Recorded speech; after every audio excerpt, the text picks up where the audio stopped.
Here with more on what is happening, in fact, in credit markets and the markets overall, DoubleLine Capital CEO-CIO and founder Jeffrey Gundlach. I so much appreciate you being here as well. Jeffrey, thank you. Nice to be here, Scott. It's hard to believe that it's less than 3 weeks ago that we had Fed Day. It's amazing how much has changed.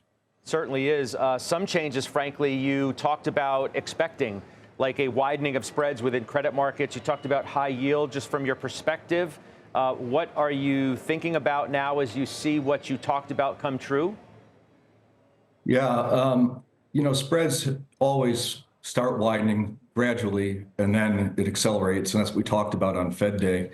I don't remember exactly where high yield spreads, I'll just use them as a proxy, were on Fed Day. But, first they widened by 10 basis points, and it was 30, and then you blinked and it was 75, and now it's 177 off of the lows on high yield bonds. And that's true pretty much across the sectors. The safer sectors, like the old legacy non-guaranteed mortgage-backed securities, have widened out the least, but emerging markets, high yield, the most, both about 170 basis points. And what's happening under the surface is getting it to be a little bit disconcerting, because what we're seeing appears to be deleveraging is going on. It seems that there's a lot of leverage in the system. Spreads were narrow, and when spreads are narrow, like high yield at 250 basis points over treasuries, what a lot of investors do is they foolishly, this is exactly the opposite of what we do at DoubleLine, but a lot of investors do, is they leverage more. The tighter spreads get, they leverage more because they still want the same after leverage gross yield. And so leverage starts to pile up. And what we're seeing appears to be deleveraging in the bond market. And what starts out is they sell what is down the least. So you see the top part of the capital structure, like AAA things are widening as well, even though they're safe. It's just because they need to sell to deleverage. And what we're seeing is a lot of trading at short maturities, so they're not down very much, and higher parts of the capital structure, which are starting to go down. But the lower stuff, which I've been strongly recommending investors avoid, isn't really trading is the problem. There's a real lack of price discovery. And so the issue here is if these leveraged investors run out of their low risk stuff, which is down a little bit, to sell, then they're going to have to, if they still need to deleverage, they're going to have to start selling the riskier stuff. And that hasn't happened yet, but it is starting to get sloppy at below double B land in fixed income. And I'm worried that this spread widening is not going to stop. I thought this morning was really the big tell when we saw treasuries drop a lot. I mean, the long bond at one point was down almost 3.5 points, and the 10-year was down a couple of points. And in spite of that, spreads were widening. So the narrative that was potentially somewhat comforting last week, which was, sure, spreads are widening, but it's really just because treasuries are going down in yield, up in price, and the credit markets, the credit sectors can't keep up with that. They're kind of staying the same in terms of their yield, but that's not today's story, at least at the open today, which leads me to believe that there's some forced selling going on, and that probably is not ending. So we went from some of the highest valuations, the lowest incremental spread on junk bonds versus treasuries, and now we're down to about 50th percentile. So we're not cheap yet, but we're way off of where we were. I mean, you widen out 177. Obviously, that's not an insignificant move. So you've got like high yield down about 4 or 5% year to date. Obviously, that's better than some pockets of the stock market. But I think when you get a move like this, when the widening starts, in my experience, I've got more of it than I like to remember. What you don't stop at average. You have to get to cheap, and so I think there's more to go here on spread widening. Thankfully, for our situation at DoubleLine, we've been anticipating this, as I've spoken to you on numerous occasions going back a couple of years. We've been upgrading in the credit portfolios systematically for a couple of years, and really increasing our non-credit portfolios to levels that are unusually high for us. And in the funds that we have leverage, we have the lowest leverage in the history of DoubleLine. So we have a lot of dry powder. And I talked about cash as a recommendation on Fed days for the past few Fed days, as much as 25 or 30% cash. I would not be deploying that cash yet. I think you're kind of in the middle innings of this thing, although certainly the market going down so much on Thursday and Friday, it's a little bit disconcerting that we don't have more of a bounce in the market. I mean, if I'm looking at this at your table on the screen right now, and I have to laugh because it looks like nothing's happening. The Dow Jones is flat. Yeah, it's been quite a day. I know you're in front of the screen all day. I said at the outset here that if you just look at that, it doesn't begin to tell the story. You obviously need to look at an intraday. Let me ask you this. You used the word disconcerting a couple of times. When does disconcerting become highly problematic? And how far are we away from a scenario in which you worry about we could head to, but are not yet there? I think somebody's going to go bankrupt here. With this kind of volatility in the Mag 7 going straight up and then straight down. And I look at a 1-year scoreboard, and everything is flat or down except for gold and Bitcoin, and maybe the Dixie is flat too. But when you have these types of moves, usually somebody goes bankrupt before the thing ends, and that's probably a leveraged investor. I don't have any candidates or anything like that. This type of thing usually ends with forced liquidations, and I think they started last week, and certainly there was indications of that this morning. So there's going to be there's going to be more deleveraging, I think, and the Fed is really not in a position to reverse course or resume rate cuts, because the inflationary consequences of what we've seen in recent data, soft data, admittedly, but things like the University of Michigan inflation expectations for the next 1 year and the break-evens from the TIPS market and some other indications, people are looking for inflation of kind of very opposite of what the Fed is hoping for. I mean, the University of Michigan one's up at around 4 or 5% for the next year. You can't have this tension in the dual mandate is causing a problem. They can't loosen up because of inflation concerns, and tariff concerns obviously compound that. And yet you have what looks to be rising probabilities of recession across all of Wall Street's predictions. Under 3 weeks ago on Fed day after Fed day is when we spoke, I told you that I thought there was a 60% chance of recession. I thought that was way out of line with consensus. I think it was more like around 30 or 30, maybe 35 for the consensus. But I just saw on the screen today on your network that I think the consensus is up to 55%. Yeah. And I think I can only raise my 60%. So it doesn't really matter. It's just the odds favor a recession at this point. It's kind of hard to see how we avoid it. And that will lead to, we have this herd mentality or kind of human nature thing from what might happen when earnings come in. We might start to get these, it's okay to miss with a crowd of people that are missing. It's bad if everybody else is beating and you're missing, but if everybody else is missing or lowering, then it's okay for you to lower, which means you get a kind of a psychological circle going around where it's okay to say, that we're having difficulties. We might be laying some people off. It was kind of like when we had supply chain problems during COVID. It was okay to bring that up. Supply chain problems are hurting our company and causing us to raise prices and things like that. That could happen with tariffs being substituted for supply chain problems. So I've been saying that the market was just ridiculously overvalued going to 2025. I mean, the CAPE ratio on the S&P 500 PE was something like 38, which is just unheard of. It's only happened like once or twice before, and was the second highest CAPE ratio ever. And we're still at around 35. We started so overvalued on junk bonds. The spreads were so tight and the CAPE ratio was so high. There's just a lot of room for this to normalize. We've already seen, as I said moments ago, we've already seen junk bonds versus treasuries go to kind of normal valuations from very overvalued. And I would expect that since junk bond behavior and equity behavior tend to be very highly correlated, it might be a tell that we could see valuations on equities become more normalized, which is a long way down from a 35 CAPE ratio. Well, so I've been looking for 4,500 on the S&P. okay. I've been looking for that ever since we broke down back earlier in the year. And I'm sort of looking for 4,500. I think we should be able to get a durable counter trade off of 4,500. But that looks to me where the support really lies if you go back 5 years. And it's telling when you have a horrible couple of days like we did last week, and a day like today feels like a good day, and yet you're not making any money. So let me ask you. Go ahead.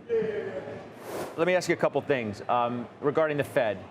The toolbox. I know they're in a box about what they may be able to do, or certainly what they want to do in terms of rate cuts in the current environment, at least to this point.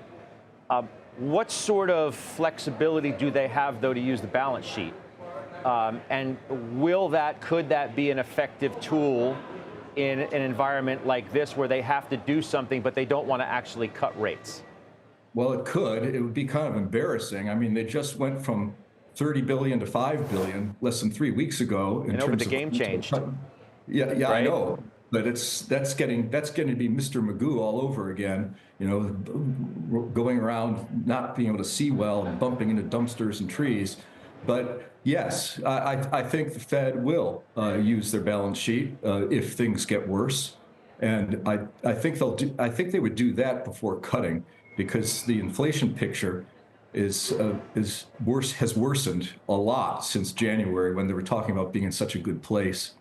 So it really is a problem having a dual mandate, because there can be long periods of time where the two sides of the mandate aren't really in much of a tension, where you have stable inflation and relatively stable unemployment without a lot of volatility. And so if one moves a little bit against what you're hoping for, you can kind of cheat on that side of the dual mandate. But now you have rising inflation expectations and clearly rising recession predictions. So what are you supposed to do? I've been using the dock and canoe analogy for about 7-8 months now. The Fed's got the one side of their mandate, they got the foot on the dock. The other side of the mandate, they got their foot in the canoe, and the canoe keeps drifting further away from the dock. And so what's going to happen is it's going to fall into the lake. And so the Fed is in a really tough spot right here. And it's amazing how quickly they got into a tough spot for being in purportedly such a good place. So this is going to be something where I would expect that if long rates start rising in spite of recessionary projections going up, then the Fed's really going to be thinking about that balance sheet again. And it's still quite elevated, it's $6.7 trillion or something. But at least it's down from where it was. But, we have this really big problem. It started back in the 80s and 90s. We used to talk all the time about the twin deficits, the trade deficit and the budget deficit. And it's interesting how we're trying to attack both of them. One, the trade deficit through tariffs, and the other, the budget deficit through cutting. And we're having real big pushback. We haven't done anything in terms of cutting spending. What was it, 100 billion maybe that they cut out of government spending? Even if it's 200 billion, it doesn't matter. It's nothing. We need to cut $2 trillion. Not a small amount. We got to get off of this twin deficit situation. And so it's going to be difficult. It's going to be messy. And that's why I don't think this is going to be a high money-making market for risk assets. And bonds are certainly outperforming stocks. And this is why I talked about in our meetings over the past few months, having lower than normal stock weightings, maybe only 40% or so, and having more in bonds, or even stocks, maybe even only 25% or so, but maybe 40% in bonds. And then the other thing that I want to point out is we talked about gold as being good, going up above 3,000, but that's falling as well from its highs. And I think that's also a sign that leverage is being unwound, because in this environment, it just doesn't seem sensible for me to be people shying away from gold or selling gold. Maybe they're selling it because it's one thing that's up. It's that same thing again. They want to deleverage with things that are up. Right. So I really want to impress upon the viewers that this looks like a deleveraging scenario, which can take on a life of its own. And with the spreads having widened 177 basis points on junk bonds in just several weeks, this probably is not the end of the line here for this volatility. Let me ask you, when you look at the fact that bond yields are up today, there's obviously a bunch of speculation in certainly among market watchers as to why this is happening. Do you worry about foreigners selling our treasuries? Why do you think yields are up today, in fact? Well, I'm glad you brought up the foreigners thing, because that's a point that I've been making in my recent speeches. That the net foreign investment position in the United States has really changed over the past, say, 15, 20 years. That while ago, the foreigners had a net position in the United States of $2 trillion, $3 trillion. So there was $3 trillion more foreigners were investing in the U.S. than the U.S. was U.S. was investing in other countries. That foreign position has gone from $2 or $3 trillion to $24 trillion. Today. And so there is an awful lot of foreign investment in the United States. That's one of the reasons, that is the reason primarily, I think, that the U.S. market has sustainably outperformed non-U.S. markets, really going back 10 years even versus some markets, 15, 20 years. Why is that? Well, it's because they're pouring money into the United States. It's one of these virtuous cycles. There's more buyers than sellers. There's more foreigners pouring money in. But now, with all the rancor that's happening and the tariffs and the pushback, I think you have to believe that foreigners on the margin are going to invest less or perhaps divest of the U.S. So that's one of the reasons why foreign markets are outperforming more recently. And I believe that this is going to be a trend as long as these tariff wars continue. So the other reason I think that treasuries went up in yield early today by a lot on the long end is I think people are starting to realize the budget problem I've been harping on. I'm sure people are tired of me talking about it, but it's absolutely one of the most important issues in the markets. We have a massive interest expense problem, and the budget deficit is at $2.2 trillion, if you want to be honest about it, not use the official numbers that understate things, is $2.2 trillion. And the amount of bonds that are being issued so far in fiscal 2025, which started October 1st, is greater than the number of bonds that were issued by the Treasury in fiscal 2022. I mean, this is just unbelievable that we have the same number of bonds being issued that we did during that massive stimulus that involved altogether $7 trillion of money that caused the inflation. So in the next recession, I strongly believe that long yields will go up after an initial decline, which may have already happened. So people are starting to realize that it's dangerous potentially to own long-dated treasuries going into recession, because if the budget is $2.2 trillion in the hole right now, if there's a recession coming in the near term, it could easily go to $3 trillion or more.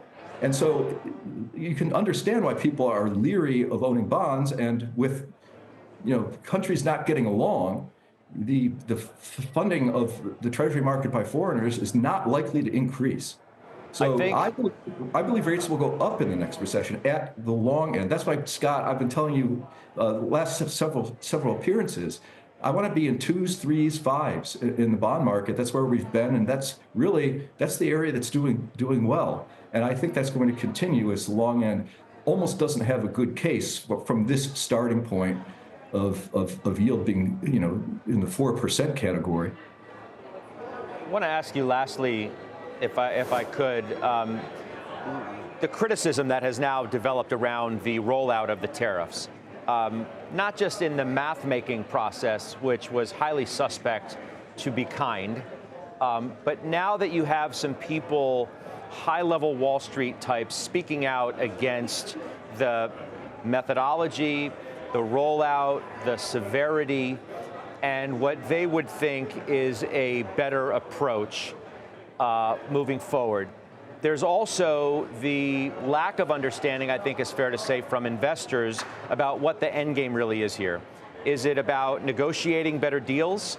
Is it about drawing revenue to deal with the deficit and the interest payments and the like that you mentioned are a problem as well? I'd like to hear from you directly what you think about this process, how it's played out, and whether you join the critics who are becoming louder about these issues. Well, I think the process, if you can call it that, is standard Trump. I mean, he's keeping people off balance, and I think he's doing it to a greater extent than even a normal Trumpian process would be, because he was short-circuited instantly in his first term. You know, they were doing it to him. They were keeping him off guard with all of these hoaxes and all of these lawfare and all this stuff. And now he's like saying, I can do that. I can play that game too. I can be one step ahead of you and keep you off balance. And he's doing that with his political adversaries domestically, and he's doing it with counterparties in other countries. And I would expect that this is not going to calm down. You know, that tweet, I guess, this morning that people talked about the tariffs were going to be delayed. There is no way that's going to happen. I think Trump is going to keep this going.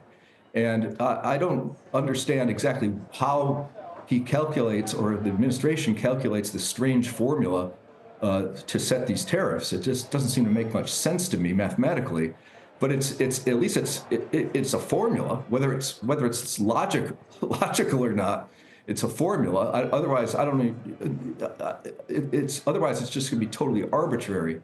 But he's keeping people guessing, and he's not going to back down. I don't think so. So this is something that is going to have to play out, and we're going to be dealing with this, I would say, certainly for weeks or months, and not just days. So I think investors need to stay on the defensive mode. We certainly have positioned for that. And the extent to which investors hold cash, I would continue to do that until we get something more of a sustained bottom. As I said earlier, I'm looking for 4,500 on the S&P. Jeffrey, we'll leave it there. It's a really important day to hear from you. Thank you for making time for us. We'll see you soon. Thanks, Jeff. Good luck, everybody. See you soon. All right. Yep. You as well. That's Jeffrey Gundlach joining us exclusively here on Closing Bell.